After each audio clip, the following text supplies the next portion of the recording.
चलिए देखा जाए, समझिए। एरोमेटिक यौगिक, वर्ड पर ध्यान दीजिए। क्लासिफिकेशन ऑफ ऑर्गेनिक कंपाउंड्स, कार्बनिक यौगिकों के वर्गीकरण में आप लास्ट टॉपिक आज पढ़ने जा रहे हैं, जिसका नाम है एरोमेटिक यौगिक, एरोमेटिक कंपाउंड।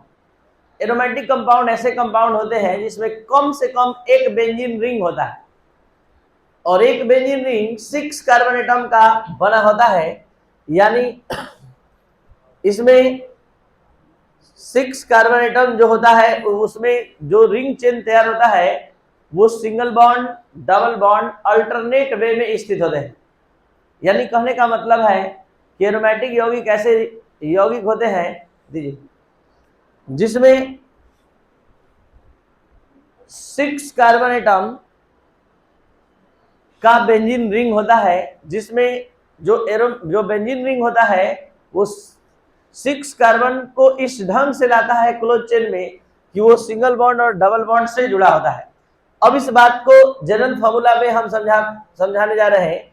देखिए, इसका जनरल फॉर्मूला, सामान्य सूत्र जो होता है CN⁻⁻6 होता है। अब आप ही बताइए, जो आपने डिफिनेशन लिखा उस डिफिनेशन के मुताबिक कह रहा है कि aromatic compounds are those compounds which contain at least one benzene ring and one benzene ring contains 6 carbon atom with alternate arrangement of single bond and double bond। यानी एरोमेटिक यौगिक ऐसे कंपाउंड होते हैं जिसमें कम से कम एक बेंजीन होता है, और एक बेंजीन तब तक से नहीं बनेगा जब तक से 6 कार्बन आप यूज नहीं करेंगे। तो आप ही बताइए, n बराबर कहां से शुरू होना चाहिए? n बराबर जब तक से आप 6 से नहीं स्टार्ट करेंगे एक बेंजीन बनेगा ही नहीं, क्योंकि एक बेंजीन में 6 कार्बन यूज होता है। तो जब 6 कार्बन यूज होता है तो आप n=6 से ही स्टार्ट करेंगे। 1 2 3 4 5 पर कंपाउंड नहीं बनेगा। तो ये बात एकदम क्लियर होना चाहिए, तब ये पढ़ाई स्टार्ट हो पाएगा। n=6 पर C6H6 आएगा।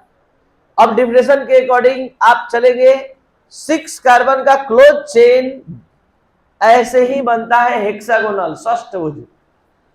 अब इसमें डिफिनेशन में सिखा दिया गया है कि जो 6 कार्बन का क्लोज चेन आएगा, बंद श्रृंखला आएगा, उसमें भी सिंगल बॉन्ड, डबल बॉन्ड एकांतर क्रम में आएंगे। एकांतर क्रम मान एक एक छोड़कर, तो single bond, double bond, single bond, double bond, single bond, double bond. ये कहीं से भी शुरू कर सकते हैं, कोई नियम नहीं है कि यहीं से डबल बॉन्ड, यहां भी आ सकता है डबल बॉन्ड, फिर यहां आएगा, फिर यहां। अब कार्बन की आप वैलेंसी जानते हैं 4 होता है, तो 4 पूरा करिए। 4 के अकॉर्डिंग आप यहाँ पर देख लीजिए, कार्बन के आगे पीछे टोटल बॉन्ड 3 है, एक एक हाइड्रोजन आप दे दिए और C6H6 हो गया। और पहला ही कंपाउंड का नाम बेंजीन है, यानी बेंजीन को फर्स्ट एरोमेटिक कंपाउंड कहा जाता है। और आपको बता दें कि एरोमेटिक वर्ड एरोमा से निकाला गया है, जिसका अर्थ होता है प्लीजेंट स्मेल। यानी इस धरती पर जितना भी खुशबूदार वस्तु है, जो भी परफ्यूम्स ये सब है, सब एरोमेटिक कंपाउंड से ही बनाए जाते हैं। और आपको बता दें कि बेंजीन जो एरोमेटिक कंपाउंड का फर्स्ट कंपाउंड है, उससे अधिकतर साइक्लिक कंपाउंड बनाए जा सकते हैं। इसलिए बेंजीन को बोला जाता है benzene is the mother of all aromatic compound. Benzene सभी एरोमेटिक कंपाउंड का जननी है। अब आपको एक चीज और जानना है, किसका? बेंजीन का स्केलेटल स्ट्रक्चर, ढांचा, संरचना। इसी को इस तरह से भी बना सकते हैं जो 100% सही है, और इसी बेंजीन का स्ट्रक्चर आप बहुत जल्दीबाजी में है तो इस ढंग से भी बना सकते हैं। ये टोटल बेंजीन का स्ट्रक्चर सही है। तो ये n=6 पर आप समझे। जैसे ही 7 पर बनेगा स्टूडेंट C7H10, तो पहले आप 7 कार्बन का इस तरह से चेन बनाएंगे। 7 कार्बन नहीं, सॉरी 6 कार्बन का पहले बेंजीन रिंग बनाएंगे, और बेंजीन रिंग बनाने में आपका 6 कार्बन एटम खर्च हो जाएगा। तो आप सभी स्टूडेंट 6 कार्बन बेंजीन में जब यूज कर लेंगे तो यहाँ पर एक सिंगल बॉन्ड होगा और एक डबल बॉन्ड।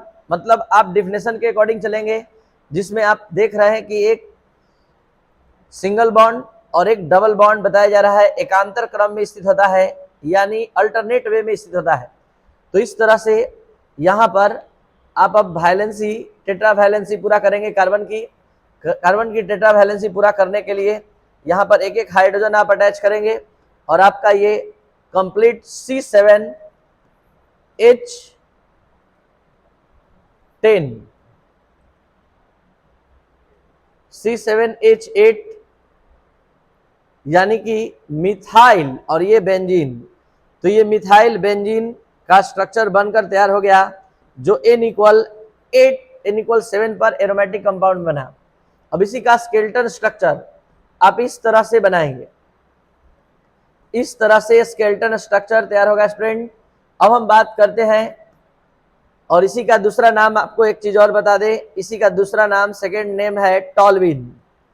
ये हो गया। अब यहां पर N=8 पर बात करते हैं। N=8 पर स्टूडेंट HC10 आएगा और 8×16 6 घट गया H10। तो 8 कार्बन में आपको बता दें कि डिफिनेशन के अकॉर्डिंग, डिफिनेशन बार बार बता रहा है आपको कि एरोमेटिक कंपाउंड में कम से कम एक बेंजीन रिंग होता है, और एक बेंजीन बनाते बनाते आपका 6 कार्बन एटम यूज हो जाएगा। तो बच गया कितना? 2 कार्बन एटम। 2 कार्बन किसी 1 कार्बन पर अटैच कर देंगे स्टूडेंट, और उसकी टेट्रा वैलेंसी कंप्लीट करेंगे, और इस तरह से ये टेट्रा वैलेंसी इसका कंप्लीट हुआ। और आप देख सकते हैं कि ये मिथाइल बेंजीन था, तो ये हो गया आपका इथाइल बेंजीन। एक बार फिर से बता दें कि 6 कार्बन एटम बेंजीन में यूज होता है, तो 2 कार्बन जो बच गया वो किसी कार्बन पर अटैच कर सकते हैं। और आपको एरोमेटिक कंपाउंड होने के लिए आवश्यक शर्त है, कंडीशन है कि एक बेंजीन बनाना ही बनाना है। तो ये इथाइल बेंजीन हो गया। अब इस इथाइल बेंजीन का स्केलेटन स्ट्रक्चर इस तरह से बनेगा, ये इस तरह से अटैच करेंगे, और यहां पर ये समेट कर भी लिख सकते हैं C2H5 इथाइल बेंजीन। अब एक और स्ट्रक्चर देखते ही आपका कॉन्सेप्ट क्लियर हो जाएगा, और वो है N=9 पर। N=9 पर स्टूडेंट C9H12, यानी 9 दूनी 18 और 6 घट गया 12। तो 9 कार्बन में 6 कार्बन एटम इस तरह से बेंजीन बनाते हुए यूज हो जाएगा। बच गया 3।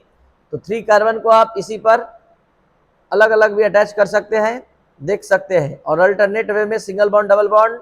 और अब आप टेट्रा वैलेंसी कंप्लीट करेंगे, टेट्रा वैलेंसी इस तरह से कंप्लीट की जाएगी, और आपका पूरा हो गया आप N=9 पर।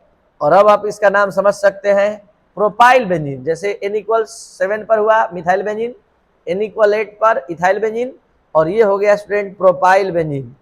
ये है प्रोपाइल और ये है बेंजीन। तो इस तरह एक एक एरोमेटिक, मतलब प्रत्येक एरोमेटिक में एक बेंजीन बनाते हुए बाकी सारे कार्बन को साइड चेन के रूप में शिफ्ट करना है, और इसका स्केलेटन स्ट्रक्चर इस तरह से बनेगा।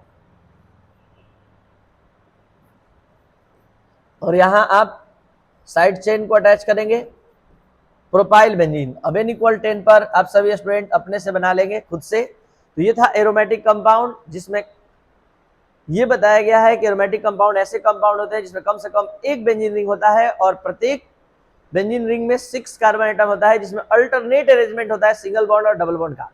यानी aromatic compounds are those cyclic compound which contain at least one benzene ring, and one benzene ring contains 6 carbon atom with alternate arrangement of single bond and double bond.